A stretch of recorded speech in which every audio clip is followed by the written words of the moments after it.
Bonjour à toutes et bonjour à tous. Oubliez le monde et regardez en vous. Le monde de la matière visible disparaît et n'est pas réel. Seul le monde intérieur est réel. Dit comme ça peut vous sembler curieux et même impossible. Et pourtant, 5 points essentiels vont être observés. On commence par le rêve et l'état de veille, qui sont des illusions. 2. La peur naît du manque de pensée élevée et de la soumission au sens. 3. Le mental stocke souvenirs et désirs. 4. La foi en Dieu se traduit par des actions sans intérêt personnel. 5. La connaissance du soi apporte la paix. Beaucoup de nos certitudes seront ébranlées, nos croyances remises en question, et de nombreuses idées bouleversées par ces vérités tirées des Védas, vieux de plusieurs millénaires. Ce qui nous est proposé n'est rien d'autre que ces vérités visant la transformation de l'être humain en être divin. La question est, sommes-nous prêts ? Et voilà maintenant les 5 sujets qui seront abordés dans cette vidéo et termineront sur la connaissance du soi, l'Atma-Jnana, qui est le bouquet final.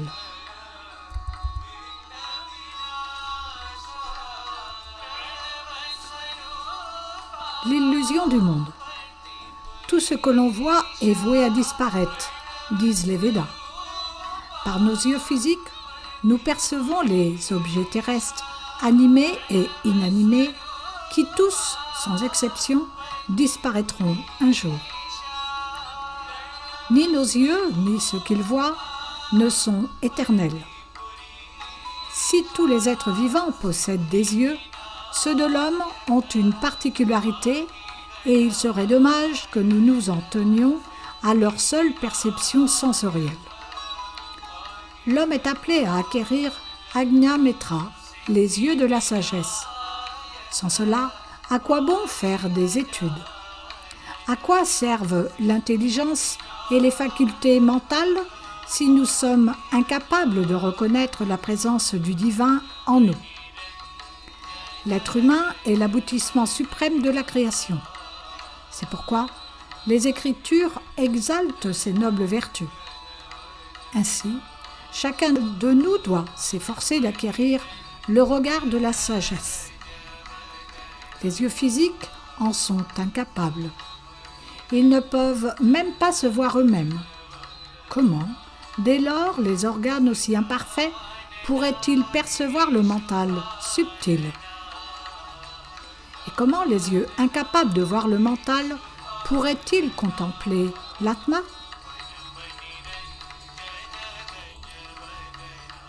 Le rêve. Dans un rêve, nous voyons et vivons une multitude de choses, mais tout disparaît au réveil. De même, à l'état de veille, nous percevons le monde et les personnes autour de nous et vivons de nombreuses expériences. Tout s'efface quand nous dormons. On appelle cela un rêve éveillé. Nous sommes présents aussi bien dans les rêves nocturnes que dans celui que nous vivons le jour. La nuit, dans nos rêves, le monde de l'état de veille n'existe pas. Et le jour, nos rêves nocturnes sont absents. Pourtant, dans les 2 cas, notre présence demeure. Puisque nous sommes présents dans les 2 états, nous sommes omniprésents. Dès lors, reconnaissons-nous comme l'entité divine fondamentale. Nous sommes Dieu qui n'est pas différent de nous. Notre voix intérieure nous le murmure continuellement à travers notre respiration. Soham, Soham, Soham. Je suis Dieu. Elle nous rappelle sans cesse notre nature divine, mais nous n'y prêtons pas attention. Nous écoutons ce que disent les autres, mais n'avons pas confiance en notre voix intérieure. Pourtant, en qui pouvons-nous mettre notre confiance si nous ne commençons pas par nous-mêmes ? Il est donc essentiel de cultiver avant tout la confiance en soi. Elle est la clé de la paix intérieure. Ouvre la voie au don de soi et mène à la réalisation de soi.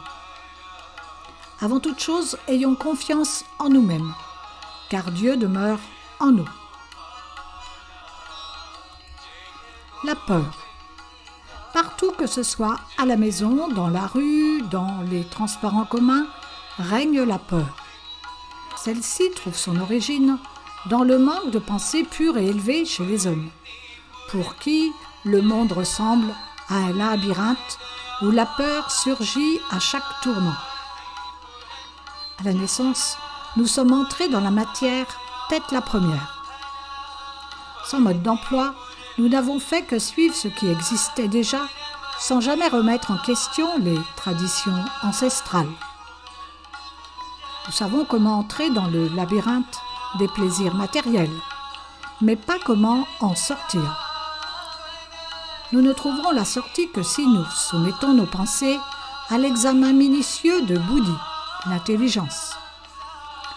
Dans le Katha Upanishad, le corps est comparé à un char, les sens aux 5 chevaux qui le tirent, le mental aux rênes et l'intelligence au cocher. Cette image montre que le mental, les rênes, se situe entre les sens, donc les chevaux, et l'intelligence, le cocher. Lorsque le mental se laisse guider par l'intelligence, il est en sécurité. S'il cède aux caprices et aux impulsions des sens, il devient leur esclave et s'expose à des souffrances sans fin. Le mental.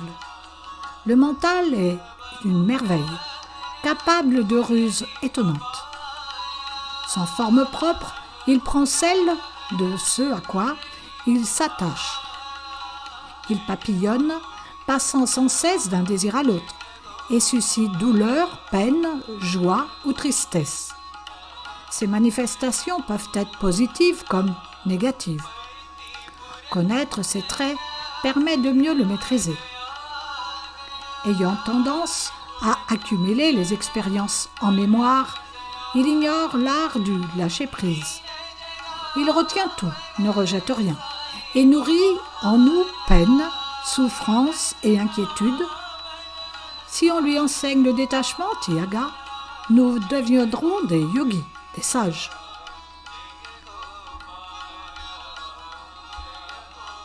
L'homme n'est autre qu'un reflet de Dieu.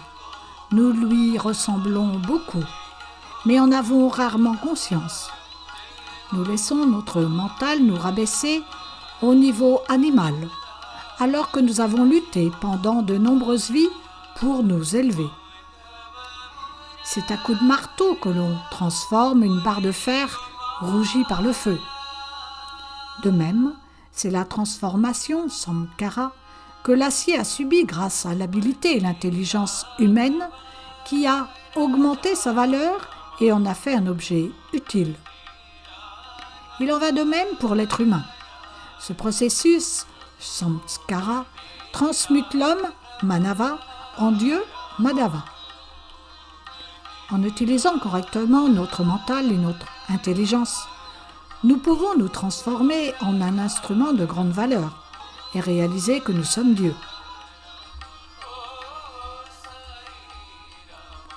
Foi en Dieu. La connaissance du soi ne s'acquiert que par la foi en Dieu. Faisons-la grandir, ainsi que notre confiance en nous. Pour juger de la qualité de notre foi en Dieu, voyons si nous mettons sérieusement en pratique ces prescriptions. Notre foi doit transparaître dans toutes nos actions et nos pensées, empreintes de sainteté, débordant d'amour et de compassion, afin d'attirer la grâce de Dieu. Dans la section consacrée au karma, c'est-à-dire à l'action, les écritures védiques présentent ce principe comme le fondement de l'évolution humaine. La voie d'une vie heureuse, la seule nourriture qui apaise notre faim et l'eau de vie qui étanche notre soif. L'action, donc le karma, est aussi essentiel à nous que nos besoins de découvrir et de saisir notre réalité. Pour cela, il nous faut suivre les conseils et les enseignements des Védas, qui énoncent les 3 types d'actions permettant d'atteindre Dieu et d'obtenir sa grâce.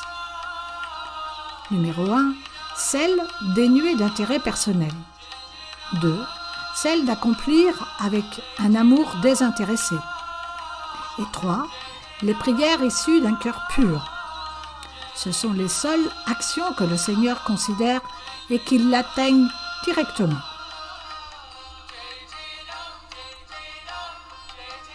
L'Atma. Nous pouvons posséder tous les savoirs du monde, la science, la biologie, la technique, la littérature, la musique, la danse, la peinture, mais sans l'Atma-gyana, la connaissance du soi, nous ne serons pas heureux. Si les connaissances terrestres apportent gloire et prospérité, l'Atma-gyana nous donne une paix qui dépasse l'entendement et révèle l'unité dans la multiplicité, l'éternel dans le périssable. Celui qui possède l'Atma-gyana est omniscient. Celui qui connaît le soi est conscient de lui-même et des autres. Toutes les connaissances humaines servent à maintenir la vie et ne disent rien sur la mort, qui est la continuité de l'âme.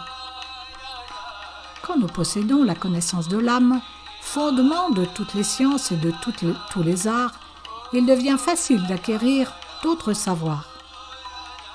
Quand nous sommes unis à Dieu, source de toute connaissance, pouvoir et sagesse, nous accédons à tous les savoirs.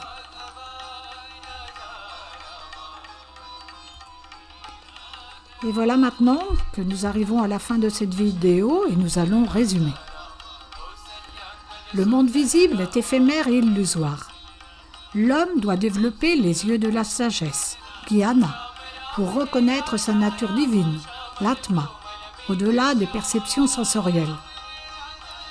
Le rêve et l'état de veille, l'illusion, montrent que le soi demeure au-delà. Il est identique et omniprésent.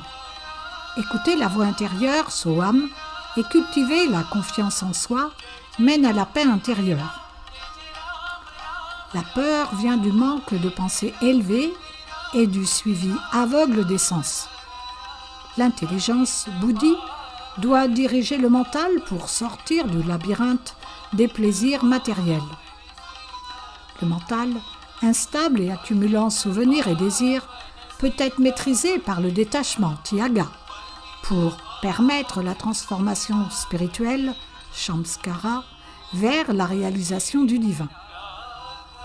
La foi en Dieu se manifeste par des actions désintéressées et aimantes et des prières pures qui viennent du cœur.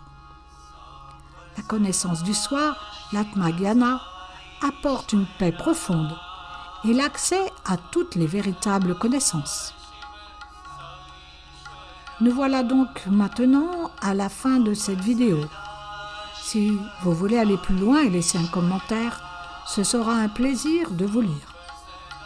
Et pour terminer, une prière de pure intention. Samasta loka sukhino bhavantu. Samasta loka sukhino bhavantu. Samasta loka sukhino bhavantu. Shanti, shanti, shanti. Que tous les êtres de tous les mondes puissent être heureux. Paix, paix, paix. Namasté et merci à vous d'avoir pris le temps d'écouter cette vidéo. Je vous dis à très bientôt.